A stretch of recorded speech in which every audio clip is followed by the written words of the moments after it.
So a couple of days later, on I think it was a Thursday afternoon, most meetings were held on a Thursday afternoon around 2 o'clock. We got down to the local community centre, and it was absolutely stuffed out. Not just with the local Belizeans. Ray Bowers was there, Larry Parker was there from Victoria House, which was way down south. Of course, me, Dave, Gary, and Dick. Grant Crimmins was there. Grant was the RAF guy. There was just loads of people. Paul, British ex-RAF guy who owned the nightclub Tarzans, was there. The guys that owned Fido's was there. You know, there was just loads and loads of people there.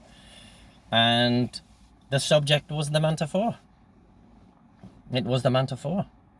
And we went in, and it seemedly that everybody was sitting down, and there was no chairs for me, Dick, Dave, or Gary. And there was a guy called Thule, and he was a local, fisherman, diver, guy probably in his 50s back then. Real mouthy, real pushy, and seemed to be, I suppose, the chairman or the person in charge of the meeting. And he kicked off straight away and told us that to take a seat on the floor. And Dick just laughed.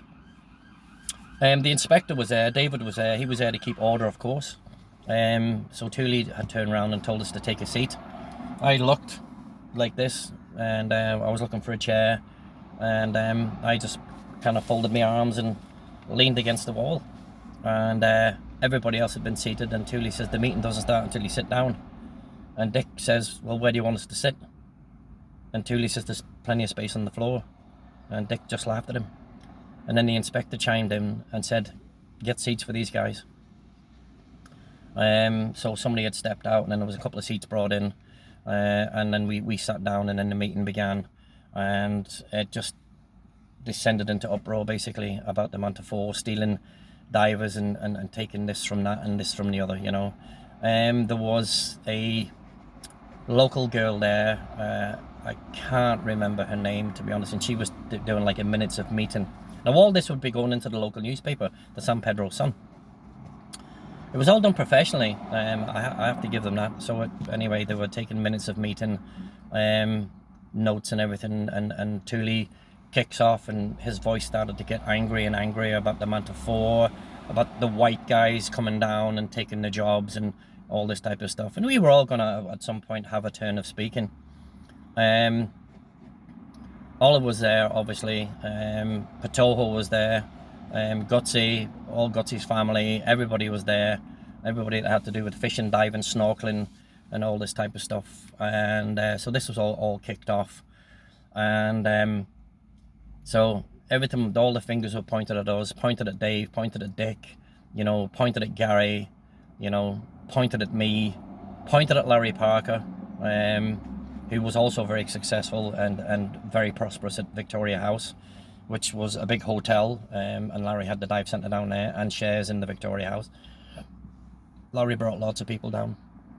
We had people from Victoria House come up, and Larry wasn't mad about it. Larry would be like, yeah, go dive with those guys. Dave's a great guy, Colin's a great guy. You'll see Dick and you'll see Gary, those guys are great, very friendly, very, great guys.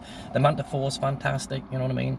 And Dave vice versa. If Dave, knew that we had 6 people coming up from Larry, Dave would make sure that he would reciprocate. And if we had any extra divers, Dave would pick up the phone and say, Larry, look, listen, mate, appreciate you sending divers up to us for the Manta IV. We've got 5 or 6 people down here, want to do some local diving, snorkeling, fishing. Can you accommodate? Larry would be like, yeah.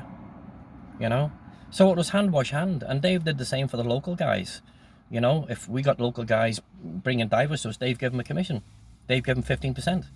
So they were making, $15 on a 45 double tank dive. So Dave would make 30, those guys would make 15. So everybody was making money. It's not like we stole people from anybody and nobody got anything back. It was hand wash hand. That's how things were. But obviously, that just wasn't good enough for some people. Could understand that. You know what I'm saying. I wasn't Belizean. I was an implant. On the island. I was a guest. You know what I mean. And it bent a lot of people's noses out of shape. But that was competition. As I say, Dave reciprocated, and Dave would make notes. I would make notes of, okay, Thule sent somebody up, or Chevy sent somebody up, or Tortuga, or Ray Bowers, and I would take notes of those people, the names, where they come from, what room numbers they were staying at, the hotels they were staying in. I would take all that information down, whether they were Americans or Germans. I would take all that information down. And then if we had divers, or we had people who wanted to go lobster fishing, or go for a little picnic, or go for a catamaran, or jet skis, or to Alton Har, to the island trips, anything like that, we reciprocated. We sent people down to them, and that's how Dave was. Dave was just fantastic. He was very kind, and I'll keep saying that about Dave. He reciprocated. He made sure to pay the favor back, and that's how it was. Anyway, Thule kicks off about us and this, that, there, and the other, and these white guys have come down, and they've been down here for a couple of years now. They're all working illegally, even though we weren't. I had to renew my dive license, every year, and it was getting steeper and steeper. It had gone from, I think, 500 US up to 750, then up to 1,000. But by then I was able to pay my own way, which was no big deal. A couple of the guys got really, really mouthy, really boisterous. Patojo didn't say anything. He didn't say nothing against it, but I could see him nodding his head, and he would clap, when somebody said something that, that had gone against us and stuff like that there. He didn't look in our direction once. He did when we walked in, and he didn't, and I seen him nudge Gutsy, you know what I mean, and these guys and stuff, and I saw Sabbath sitting there. He was in between Gutsy, and he was in between Patojo. Freddie had chose to sit with his brothers, Armando and Danielle, and I can't remember the name of the other guy, but they all kind of sat together, and it just was how it was. But there was loads of nice guys in that meeting. There was loads of guys that we did business with, that sent us divers down, and we sent divers back again. And as I say, it was hand wash hand. But Sabbath looked over once, and he didn't say nothing. He just looked. And then he turned away, and then you could see him nodding his head, but there was no dramas. Nothing was going to happen there. The inspector, Mr. David, had to step in a couple of times and calm things down. Told everybody that it was an equal, say for everybody, that nobody was to be hushed, nobody was to be silenced, nobody was to be spoken over. Everybody had the right to speak, and he kept order, and he was a tough guy. He didn't take shit from nobody. He was very fair. People knew that, but he wasn't above calling somebody a rasclat or a blood clot, or or getting in somebody's face and calming them down very quickly. He was there to keep peace, stability, and order, and that's exactly what he did. He didn't have to shout. He just would look at people mostly, but he was there to make sure things are fair and square. So things got heated. It was only supposed to last about an hour, but we were there for about 3 hours. And Dick chimed in, and Dick started going off, you know what I mean? And people sat and listened to him, and he said it was his right to come down. Dick had lived in Belize for about 20 years. He had a big ranch in Wyoming. He had a home in Florida, over St. Petersburg, where we got the boat. And the main topic was the Manta IV, that it was stealing divers. Dick wasn't stealing any divers from anybody.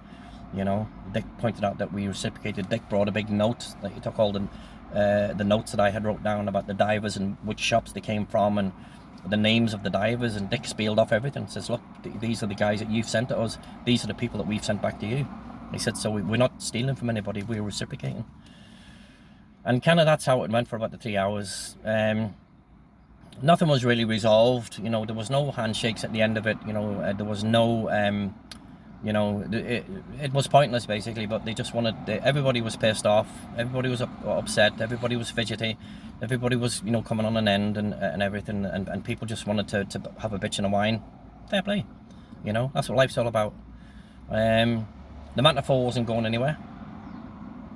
The Belize Dive Centre wasn't going anywhere. You know what I mean? That was there to stay. They was a Belizean citizen. He got his residency and held his passport and held his Belizean driving license, and they was legal to be there. I was legal to be there, and I'm sure everybody in that room was. So I was going to bring up about the illegal lobster fishing with Patojo and all these other guys that were doing it out of season, and everybody knew about it, and Dick and Dave just told me to be quiet. He said it'll just cause us problems. So I bit my tongue and held my tongue and just sat there and listened. Dave said to me, just listen, Cole, you know, see how it goes, learn from it, and we'll move on.